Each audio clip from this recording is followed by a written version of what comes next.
Class में हम लोग बात करेंगे आइसोमेरिज्म के बारे में।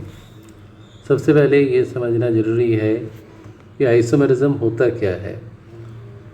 ऑर्गेनिक कंपाउंड जिनका मॉलिक्यूलर फार्मूला सेम रहेगा लेकिन स्ट्रक्चरल फार्मूला डिफरेंट होगा, उन्हें हम क्या कहते हैं, आइसोमर्स कहते हैं।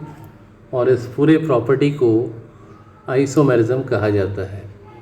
यहाँ स्टेटमेंट ऑलरेडी हमने मेंशन कर दिया है, the organic compounds having same molecular formula but having different structural formula are known as isomers and the property is said to be as isomerism. Isomers को हम लोग दो कैटेगरी में क्लासिफाई करते हैं। पहला कैटेगरी है स्ट्रक्चरल आइसोमर्स और दूसरा कैटेगरी है stereo isomers. This is structural isomers, this is stereo isomers. Structural isomers can be further classified into 6 different parts, and those 6 different parts are chain isomers, position isomers, functional isomers, metamers or metamerism, tautomerism, and the last one is ring chain isomerism. These are the 6 different types of structural isomerism that we have to study in detailed way. Now, stereo isomerism further classified into 2 categories. The first one is geometrical isomerism and second one is optical isomerism.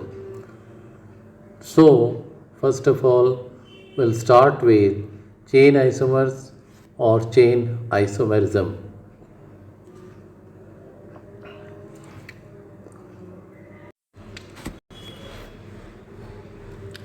Now in this segment we'll discuss about chain isomers or chain isomerism.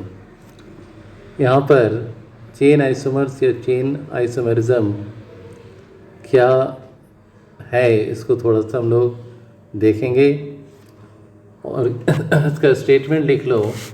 The organic compounds having same molecular formula but having different arrangement of carbon chain.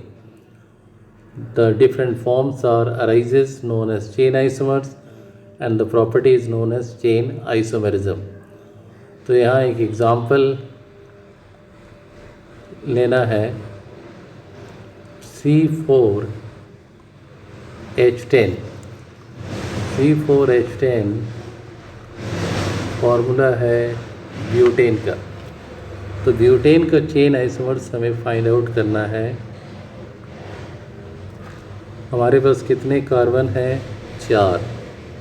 तो 4 carbon को हम इस तरीके से लिख सकते हैं या 4 कार्बन को इस तरीके से लिख सकते हैं। तो पहला वाला N ब्यूटेन, नॉर्मल ब्यूटेन, और दूसरा वाला आइसो ब्यूटेन। जब एक ब्रांच होता है और 4 कार्बन होते हैं then it is said to be as isobutane.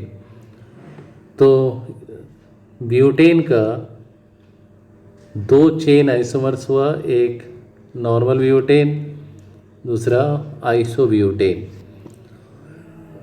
इन दोनों का मॉलिक्यूलर फार्मूला अगर हम हाइड्रोजन ऐड करेंगे तो मॉलिक्यूलर फार्मूला क्या आएगा? सेम आएगा, दैट इज C4H10। एक और एग्जाम्पल के साथ इसको समझेंगे। जैसे C5H12 मॉलिक्यूलर फार्मूला है पेंटेन का। हम लोग देखेंगे पेंटेन के कितने चेन आइसोमर्स बन सकते हैं। तो पेंटेन के लिए ये 5 कार्बन को इस तरीके से अरेंज कर सकते हैं। दूसरा अरेंजमेंट है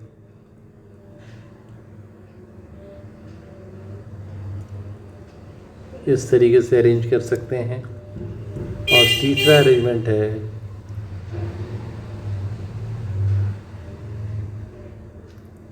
इस तरीके से अरेंज कर सकते हैं। अब इसमें जब स्ट्रेट चेन है तो लिखेंगे एन पेंटेन, नॉर्मल पेंटेन। जब ब्रांच है, सिंगल ब्रांच है, तो यहाँ पर आइसो और पेरेंट चेन में, यहाँ पेरेंट चेन तो नहीं काउंट करना है, टोटल नंबर ऑफ कार्बन, तो ये क्या हो गया, आइसो पेंटेन। और यहाँ पर जो ब्रांचिंग है, 2 ब्रांचिंग है, और जो कार्बन यहाँ हम ले रहे हैं दैट इज़ 4 डिग्री, इसको हम लोग कहते हैं नियो पेंटेन। तो पेंटेन का चेन आइसोमर्स क्या हुआ, कितने चेन आइसोमर्स बने, 3। पहला नॉर्मल पेंटेन, फिर आइसोपेंटेन, फिर नियो पेंटेन। अब इनका आईयूपीएसी नेम अगर लिखोगे तो पहले वाले का तो सेम ही रहेगा, जैसा लिया गया है वैसा ही रहेगा, लेकिन दूसरे वाले का आइसोपेंटेन का आईयूपीएसी नेम होगा 2 मिथाइल, और पेरेंट चेन में 4 कार्बन है तो ब्यूटेन, 2 मिथाइल ब्यूटेन। नियोपेंटेन में 2 कॉमा है di methyl, 2 di methyl, parent chain में 3 कार्बन, प्रोपेन। तो यहाँ पर चेन आइसोमर्स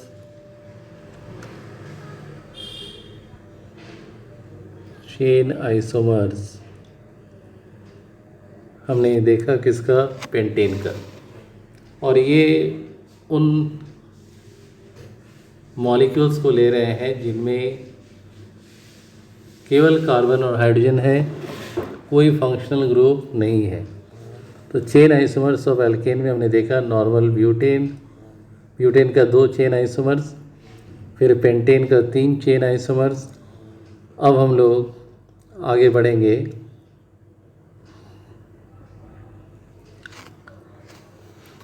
हेक्सेन के लिए। यहाँ पर देखेंगे किस तरीके से चेन आइसोमर्स निकाला जाता है। हेक्सेन का मॉलिक्यूलर फार्मूला हो गया C6H14, दिस इज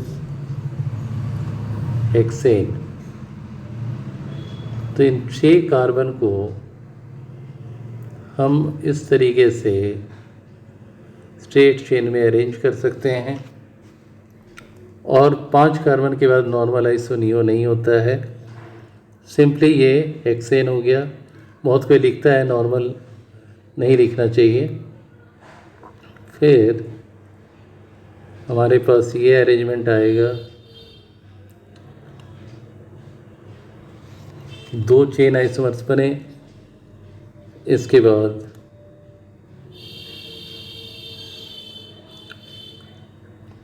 यहाँ भी कार्बन को ले सकते हैं। तो पहला नॉर्मल हेक्सेन या सिंपली हेक्सेन, दूसरे का आईयूपीएसी नेम लिखेंगे तो क्या मिलेगा, 2 मिथाइल पेंटेन, और तीसरा जो है 3 मिथाइल पेंटेन। तो यहाँ पर आईयूपीएसी नेम भी लिख लेते हैं,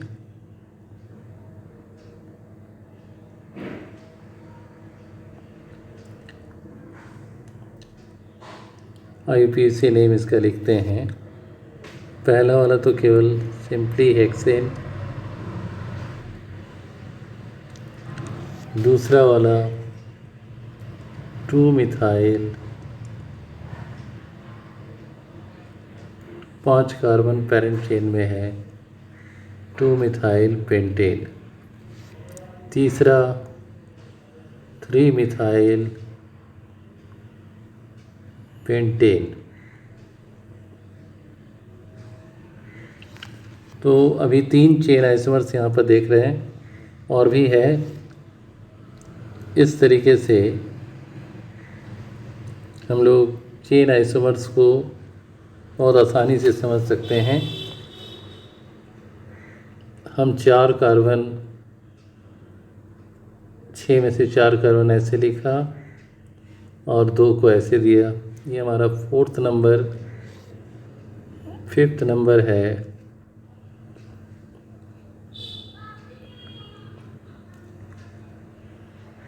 ये है।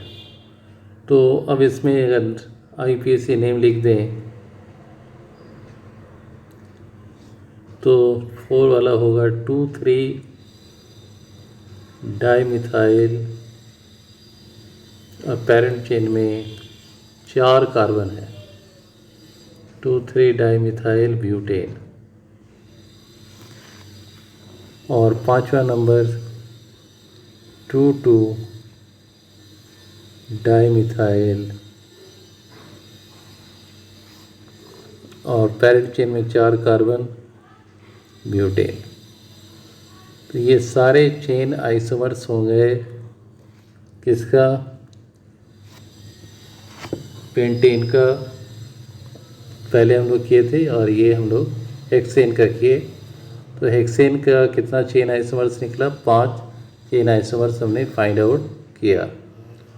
अब कुछ ऐसे एग्जांपल लेते हैं जिनमें या तो डबल या ट्रिपल बॉन्ड है या फंक्शनल ग्रुप प्रेजेंट है। जैसे अगर हम लेते हैं ब्यूटाइल अल्कोहल या ब्यूटेनॉल, जो भी लिखना है, ब्यूटाइल अल्कोहल, इसका फॉर्मूला C4H9OH।